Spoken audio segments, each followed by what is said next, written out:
Welcome, ladies and gentlemen. This is The Sensible Truth on the Medlock Post, episode 18. At Sensible Truth, our purpose is to lift, inspire, encourage, and empower. I'm your host, Richard G. Medlock. Ladies and gentlemen, events are unfolding in our country and around the world that can disturb the most faithful person. However, our faith is what will get us through these trying times. And I'm going to talk about that today. But I want to start with this, and many of you will recognize this if I can get my thing to work. The opening paragraph of A Tale of Two Cities by Charles Dickens. Quote, "It was the best of times. It was the worst of times. It was the age of wisdom. It was the age of foolishness. It was the epic of belief. It was the epic of incredulity. It was the season of light. It was the season of darkness. It was the spring of hope. It was the winter of despair. We had everything before us. We had nothing before us. We were all going direct to heaven. We were all going direct the other way. In short, the period was so far like the present period that some of its noisiest authorities insisted on its being received for good or for evil in the superlative degree of comparison only." Yes, ladies and gentlemen, this was written concerning the French Revolution. But I want to make a point here because we could break this down. We could spend a whole hour breaking this down. And when we look at us today, let's just focus on the United States. It was the best of times. It was the worst of times. And we can put a lot of things in each of those columns. And is worst getting worse? It's a bad worst. Is it going to get worse? Sadly, I'm going to say yes, because of the age of foolishness. Now, but here's my point about this. And I took a literature course in college. I minored in English. And I took a literature course of European literature. It was a phenomenal course. I love to read. And we read Crime and Punishment, Lady Bovary, Kafka, and all these other great writers, Dickens included, in Europe. And what made Crime and Punishment, and I loved that novel, and Kafka, he really got you thinking. And Madame Bovary was, you waded through that, in my opinion, but these were great pieces of literature. They were great for one reason. They understood human nature. They understood the wisdom versus the foolishness. They understood emotion versus reason. They understood that. And that was in their stories. And that's how they came out. Like the Christmas story. It was about greed, selfishness, and turning that around. The Christmas Carol. Human nature. We battle those things today, even within ourselves. So we can go back and look at the Bible, the scriptures. The Bible, the Book of Mormon, whatever you study, talks about human nature. We can go back to Cain and Abel. Here's Cain was envious of his brother. His sacrifice was rejected, and Satan got hold of him. And because of that, he took a rock and killed his brother. First murder. First murder. And it grew from there. And we're seeing Cain, his actions being replicated over and over and over throughout the scriptures. In Psalms 64, we read things. In 58, in Proverbs, we read things. In the New Testament, in 2 Timothy, it talks about human nature.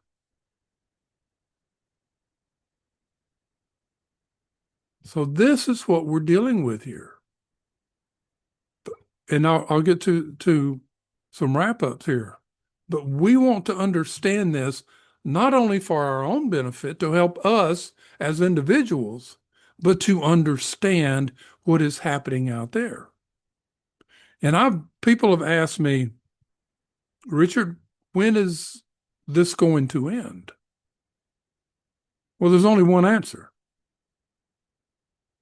Only one answer. When our Lord and Savior Jesus Christ returns at the second coming.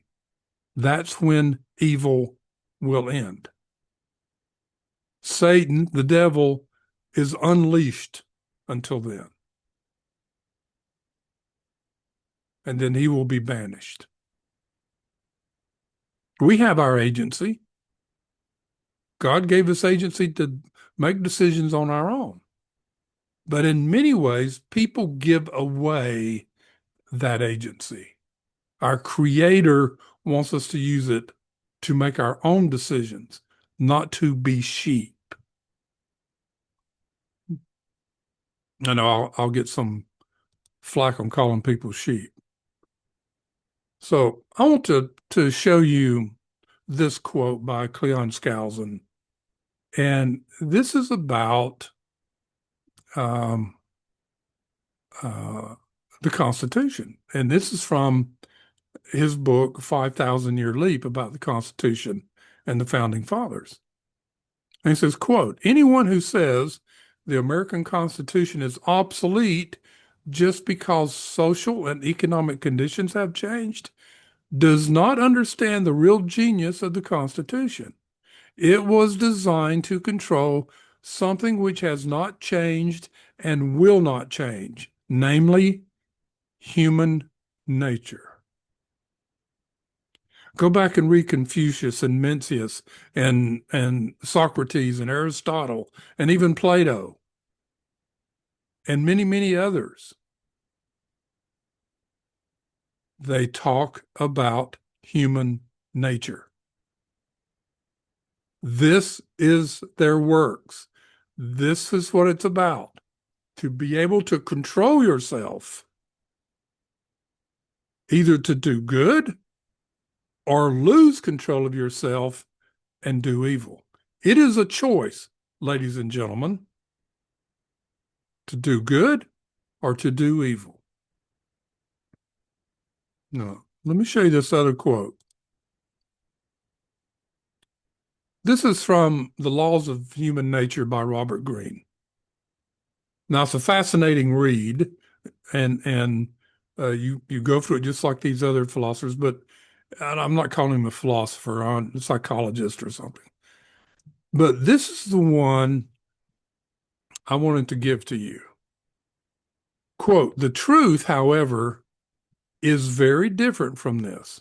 Certainly, there are individuals and larger forces out there that continually have an effect on us, and there is much we cannot control in the world. Now, truth doesn't change. Remember that. Truth is there for us to find. Continuing with Robert Greene. But generally, what causes us to go astray from truth in the first place, what leads to bad decisions and miscalculations, is our deep-rooted irrationality, the extent to which our minds are governed by emotion. This is what I was talking about. We get away from this gift from our Creator of reason. Reason, ladies and gentlemen. This was given to us by our Creator to control ourselves and to control what we can control. Most of what's out there we have no control over. But it's how we respond to it. Do we react or do we respond? If it's emotional, we react. If it's reason, we respond. Now, Ayn Rand addressed this in her lessons of objectivism and says the same thing. When you give away reason, and Aristotle said it, and Albert Einstein said it, when you get away from reason and go to emotion to make your decisions, it will lead you to bad decisions and miscalculations.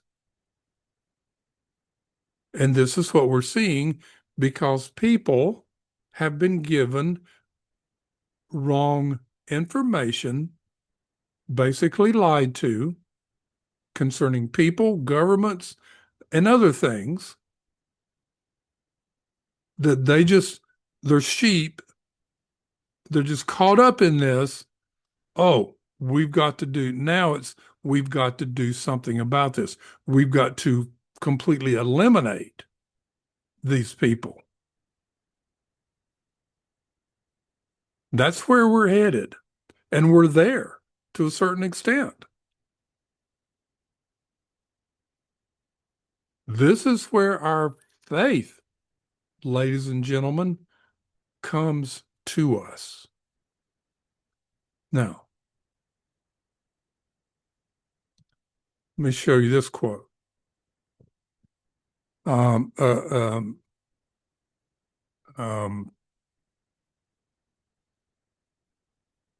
Human nature, good and evil.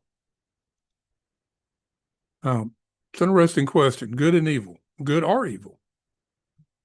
Quote, in each of us, two natures are at war, the good and the evil. All our lives, the fight goes on between them, and one of them must conquer. But in our own hands lies the power to choose. It's up to us, ladies and gentlemen. We can't blame anybody else for our decisions. Because if you accept the lies, then that makes it your responsibility. But in our own hands lie the power to choose. What we want most to be, we are. I think there is a natural goodness built into human beings. Now, this is Robert Greene. But it's interesting that he said there are two natures at war here. And I wonder where he came up with that. In Mosiah chapter 3, verse 19 in the Book of Mormon, we're taught, for the natural man is an enemy to God, and has been from the fall of Adam, and will be forever and ever, unless he yields to the enticings of the Holy Spirit, and putteth off the natural man, and becometh a saint for the atonement of Christ the Lord. Well, let's hold it right there. the natural man. Well, I'm natural. I'm sitting here, blood flowing from my veins. However, previously it was mentioned there's two of us. We have the natural man, the mortal body, and then we have the eternal spirit within us that has connections to the light of Christ and the Holy Spirit. That if we listen to them, if we look for them to help us, then we can make correct decisions and stay away from evil. But here, a prophet is telling us the natural man is an enemy to God. And this has been proven over and over. In Cain, he turned to his natural man, turned away from the Spirit, to the light of Christ, from the Holy Ghost, from the teachings that he had received from Adam and Eve pertaining the gospel, and turned to Satan. He turned to the natural man. And when one becomes an enemy to God, do they become an enemy to everyone else? It's an interesting question, isn't it? If we put it in light of today's situation, they become an enemy to those that do not fall into their circle. And that's what we're seeing. Now, let's finish this. And putteth off the natural man and become a saint through the atonement of Christ the Lord, and becometh as a child, submissive, meek, humble, patient, full of love, willing to submit to all things which the Lord seeth fit to inflict upon him, even as a child does submit to his father. Now, the scriptures, ladies and gentlemen, are full of Christ blessing children, protecting them, how innocent they are,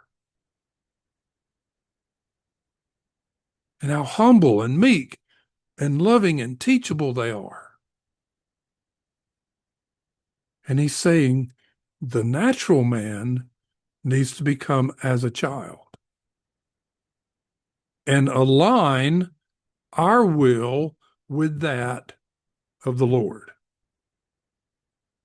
and partake of the atoning sacrifice that he gave for us. It becometh a child, submissive, meek, humble, patient, full of love. If you are full of love and look at all of us, which we are, as a child of God and embrace our fellow brothers and sisters, that keeps us from doing evil. We will have no desire to do evil. But there are those that have walked away from that, and their desire is to do evil. And that will be there until Christ returns.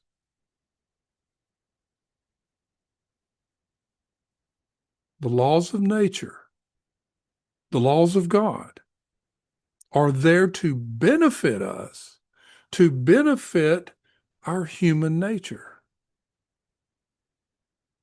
to keep us as little children, not physically, but spiritually and mentally, knowledge-wise. Use our reason to choose good or to choose evil. One leads to life eternal, one leads to damnation. Scriptures tell us that. You can't have both. The Lord tells us you can't have two masters. You're either going to hate one and love the other. And once hate gets into your system, it's hard to get out. So that's my message today. I'm going to leave it at that. I've got other things here, but the one's kind of lengthy. I'm going to save that to another show. Ladies and gentlemen, we're at trying times in the United States right now. And these, it's not going away. This is my point today. Evil is not going to disappear because Satan has full reign on this earth. And he wants to make everyone miserable like him. But we must use our reason, our spirituality, our delving into the scriptures and studying them on a daily basis, getting on our knees and praying. What did I just read? Help me understand what I just read. Help me understand the truth of it. And how do I apply it to my life? This is where we are.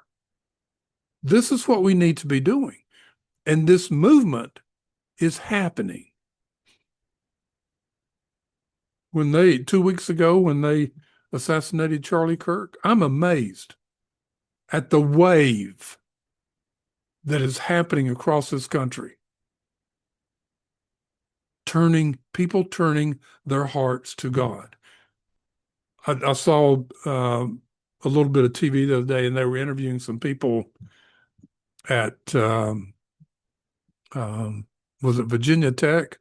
They were at Virginia Tech the other night, and people standing outside waiting to get in. A lot of them didn't get in; the place filled up. But they were talking to them, and they said, I need to expand my horizon here. And the one girl, is interesting how she said it. I've been thinking one way. I've been taught to think just certain things. But now I have woke up and I realize I need to open my mind, study more, research more, and do not take everything for granted that's told to me. Yeah, ask questions, research it. Get on your knees and ask about it. The Lord's going to tell you if it's true or not. You want the truth, the Lord's going to tell you that.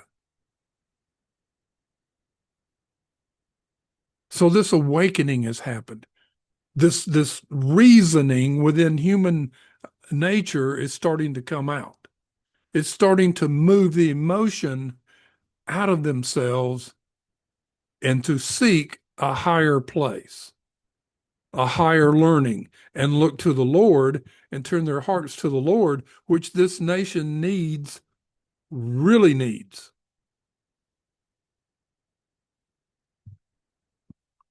I think I've got, let me see here. Yeah, I've got a couple of more um, things to share. And let me do that right now, if it'll work. Hit that.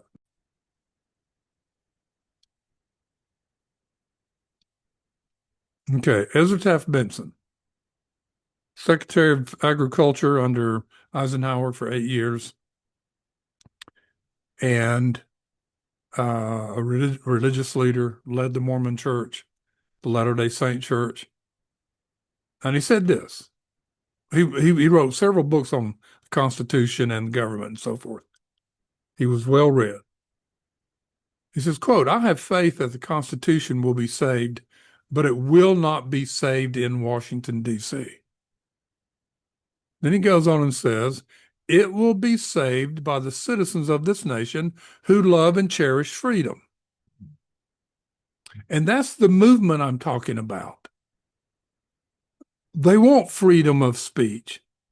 They don't want to be tied down.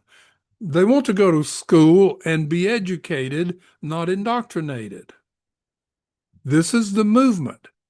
He said this in the 60s, early 70s. But let's go back. Who said it first? George Washington. Quote, the preservation of the sacred fire of liberty and the destiny of the Republican model of government. Yes, we are a republic, not a democracy. When you hear people say, oh, they're destroying democracy. Yeah, the left is saying that because their democracy is one of a dictatorship. Continuing with George Washington, are justly considered as deeply, perhaps as finally staked, and on the experiment entrusted to the hands of the American people, unquote. They knew, they understood human nature. They had studied the Aristotles and the Socrates and the Blackstones and others and John Locke. They had studied history. They had studied the Bible. And they knew the power needed to be in the hands of we the people. And here George Washington is telling us this great experiment that we want to do is entrusted, not should be or will be, is now entrusted to the hands of the American people. It's you and I, and now a bunch more. And this movement isn't just in the United States, it's around the world. But what's happening? We have these shootings. We had the one yesterday. And people are calling, let's stop demonizing each other. Let's sit down and have civil conversation, which is what Charlie Kirk did. It's what I will do. I've had a lot of people come on my shows that didn't disagree, but we sat there calmly talking. We never agreed, but we discussed how we felt, our understanding. Some people came over to me and they said, you're right. Anyway, but this is what's happening. Government is not going to save America. It's not going to save the Constitution. We're witnessing that day in and day out. But going back to this demonization, this other side, this group is still trying to intimidate the rest of us. They tried to intimidate the Savior. He would not give in. They've tried throughout the ages to intimidate prophets and leaders, religious leaders throughout the ages. They would not give in. There are those in the Middle East right now that go round up Christians and say, you need to denounce your God and accept Islam or we'll behead you. And they got beheaded because they would not back down. I read the scripture last week. The righteous will be sacrificed, not sacrificed, but they will be killed. They will lose their lives to be a witness to the evil ones, to stand as a witness. Ladies and gentlemen, God loves all his children, the worst ones to the best ones. It's the same love. He wants us to come to him, repent of our evil ways, our sins. We all fall short, and it's an ongoing basis to repent. When we fully repent, our behavior changes. And this is what he wants us to do. He doesn't want us to fail. He wants us to succeed in doing his will, which will bring us more freedom than we'll ever know at this time. So, ladies and gentlemen, pray. If you've never prayed before, just get on your knees and start talking. He hears and answers prayers. And you will start to feel a difference. You will feel a spirit. When you pray, Just stop and pause. To stay on your knees or sit in a chair and just be quiet and think about what you prayed about. And you will start feeling things. Now, if you need to, write them down. Write your thoughts down. Ladies and gentlemen, hang in there. Endure to the end. That's all through the scriptures too. Endure to the end. That's what the Lord asks us to do. And he will bless us as we do it. God bless America. God bless you. God bless all our efforts. And don't forget to pray for those, our enemies, because he counseled us to do that. Read the Sermon on the Mount, starting in Matthew 5-7.